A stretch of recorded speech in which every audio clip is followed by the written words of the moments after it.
How your childhood wounds shape your love life, and what to do about it. You ever wonder why the people we fall for sometimes feel so familiar, even if we've never met them before?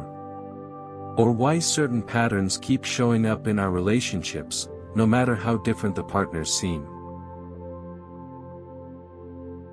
It turns out, a lot of that goes back to our childhood, how we grew up, what we saw, and what we learned long before we even understood love. But why is childhood so powerful in shaping who we choose to love? And what's really going on beneath the surface when we find ourselves attracted to certain kinds of people, sometimes to our own confusion or even pain? We'll explore all this, and I promise, there's a deeper reason that most people don't talk about, which we'll get to shortly.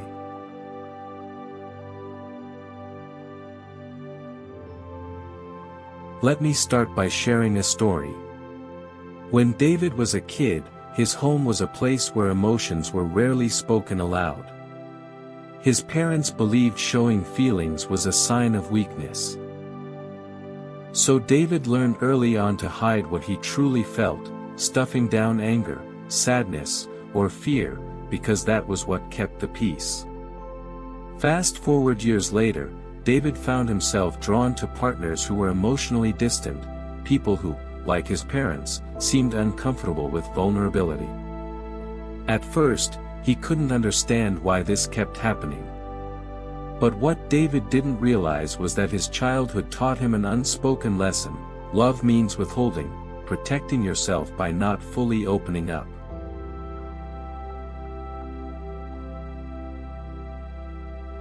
Now, this is just one way childhood shapes us.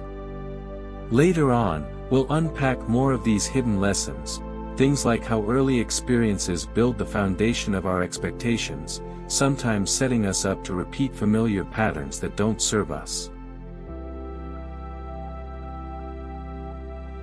Another piece of the puzzle is the way children adapt to survive. Take Lisa's story. She grew up in a family where pleasing others was the rule of the house. Her parents were loving but had very high expectations, and any mistake was met with disappointment. So Lisa became the good girl, always putting others first, learning to keep her needs quiet. As an adult, Lisa noticed she kept falling for partners who needed a lot of caretaking, who depended on her to keep things smooth. What Lisa didn't realize then was that her childhood loyalty, this deep drive to maintain harmony and care for others, was shaping her love life in ways she hadn't chosen consciously.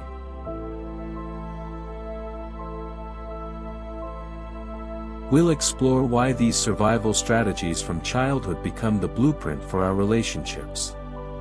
And believe me, understanding this can change everything about how we choose and relate to partners moving forward.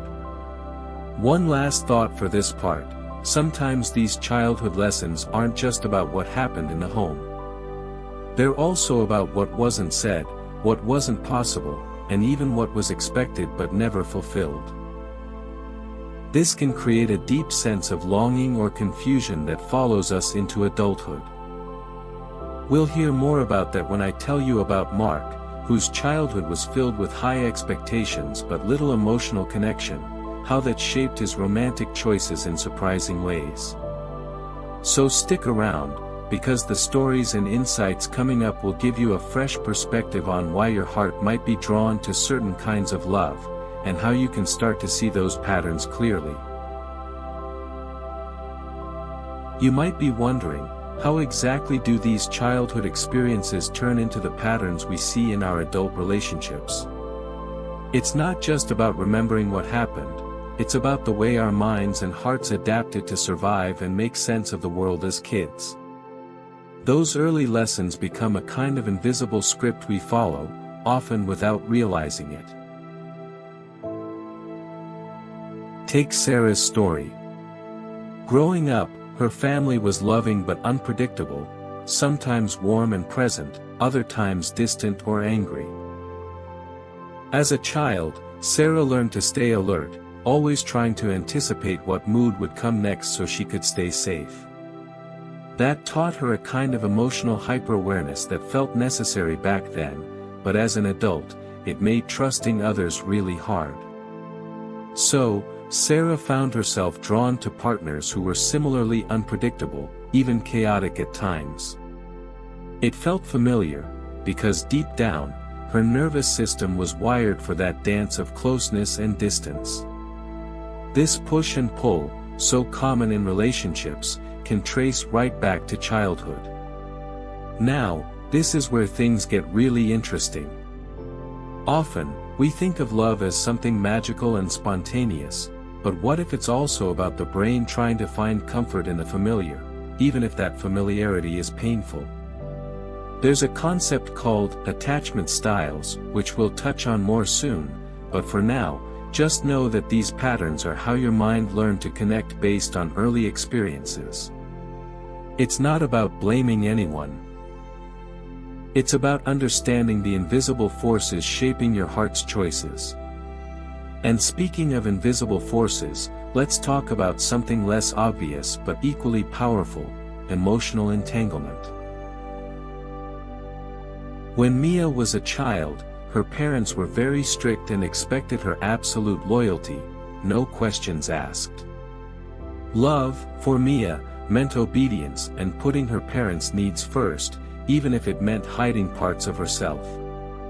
This created a kind of entanglement where Mia grew up with a deep sense of responsibility for others' feelings, but little space to explore her own. As an adult, she gravitated toward partners who expected her to be the fixer, or the one who always compromised. Mia's story helps us see how childhood loyalty and unconscious patterns can shape who we fall for, sometimes trapping us in cycles of people-pleasing and emotional sacrifice. Later in this video, we'll explore how recognizing these patterns can open the door to healthier relationships and self-love. Because awareness is the first step to change. Before we move on, I want to share one more story about Jason. His childhood was quiet and steady, but his parents never talked about feelings or emotional needs. Jason learned to be self-reliant, believing that asking for help was a weakness. This shaped his romantic life too. He often chose partners who needed a lot of care, who depended on him, and that dynamic made him feel needed but also exhausted. Jason's experience shows how childhood lessons about independence and vulnerability shape not only who we choose but how we show up in relationships. So, as you can see, our childhood doesn't just give us memories, it shapes our emotional wiring, expectations, and even how we define love itself. Stick with me, because next, we'll dive deeper into how these patterns show up in adult relationships and what we can do to gently rewrite our stories. Now, let's get into how these childhood patterns start to show up in our adult relationships, sometimes in ways that surprise us. Take Emily, for example. She always felt she had to be perfect growing up to earn her parents' approval. That need for perfection didn't vanish when she became an adult. Instead, it showed up as a constant fear of rejection in her relationships. Emily would overcompensate, trying too hard to please her partner, even when it drained her. This is something many of us can relate to, how early messages about worthiness sneak into our love lives. But here's a gentle reminder: those patterns aren't truths about who you are, just stories you learn to survive. Another example is David. His parents were emotionally distant, so David learned to shut down his feelings and be independent at all costs. When he started dating, he struggled to open up, often pushing people away before they could get too close. That's a tough cycle because love needs vulnerability, but childhood left him feeling safer behind walls. What's important here is to notice these patterns without judgment. Recognizing them is like turning on a light in a dark room. You see what's there and can begin to make different choices. Let me share something interesting. Sometimes, these patterns aren't just about pain or difficulty, but also about hope. When childhood was hard, our hearts still long for connection, for healing. That longing can pull us toward people who mirror those early experiences, hoping to get it right this time. But the truth is, healing doesn't usually come from finding the perfect partner. It starts inside us, with self-awareness and self-compassion. Later, I'll share some gentle practices to help you begin this healing journey, if you're ready. Before that, consider Lisa's story. She grew up in a home where emotions were constantly volatile. She learned to become the peacemaker, smoothing things over to keep the peace. In her adult relationships, she often found herself doing the emotional heavy lifting, trying to fix problems that weren't hers. This caretaker role is common and sometimes feels like love, but it can also be exhausting and unbalanced. What Lisa's experience teaches us is that sometimes childhood wounds lead us to take on roles in relationships that don't really serve us, and recognizing this can be the first step to change. So, what can we do with all this understanding? How do we break these cycles that have been with us since childhood? We'll explore those answers in the final part of this video. But for now, just hold space for your own story, because it's real, it matters, and you deserve love that feels good and free. Now that we've seen how childhood shapes our love patterns and where they show up, let's talk about what we can do with this knowledge. First, it's important to be kind to yourself. These patterns aren't your fault, they're survival strategies from a time when you had to navigate complex emotions with limited tools. Understanding this is the beginning of true compassion for yourself.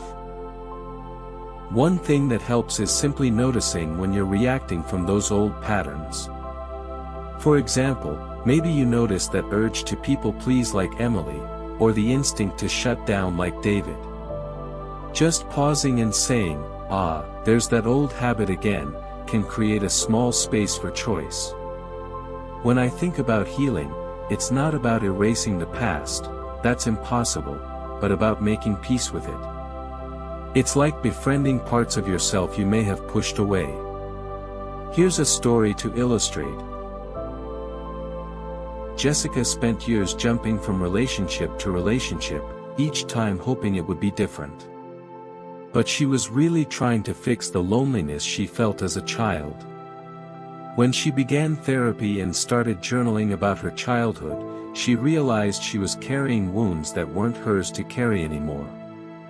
It didn't happen overnight, but over time, she learned to set boundaries and love herself in ways she never had before. And that's the heart of it. Healing leads to healthier love, but it begins with self-love. One practical step you can try: when you feel triggered or overwhelmed in a relationship, pause and ask yourself, is this about what's happening now, or is it a shadow from my past? This question can help you respond differently instead of reacting automatically. Remember, growth is a journey, not a destination. You don't have to have it all figured out right now. Also, be patient with others. The people you love have their own childhood stories too. Compassion opens the door for connection and healing on both sides. If this feels like a lot, that's okay. Just one small shift can ripple through your life in ways you might not expect. As you move forward, invite curiosity about your patterns instead of judgment. Ask yourself, what is this feeling really about, or what did I learn about love growing up? Thank you for spending this time reflecting with me. Healing from childhood wounds in love is possible, and it's a beautiful path to a deeper, freer kind of connection. If you want to dive deeper into this, I've linked another video where we explore how to let go of relationships that no longer serve your growth. It might be helpful as you continue on your journey. Take care of yourself. You deserve love that feels like home.